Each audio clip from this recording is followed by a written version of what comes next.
Okay, so the overall experiences that I have, like the overall feeling that I have is it's fun and inclusive for everybody.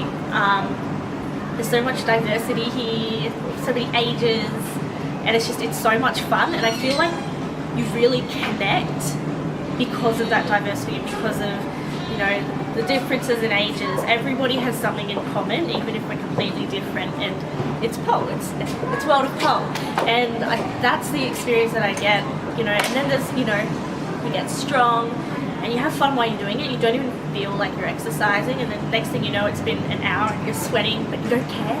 You're sweating glitter, you're having so much fun, you know. Experiences are just, you know, I've done showcases and I've had so much fun. I've watched other people develop, I've watched myself develop, and it's overall, it's an incredible experience coming here every single week.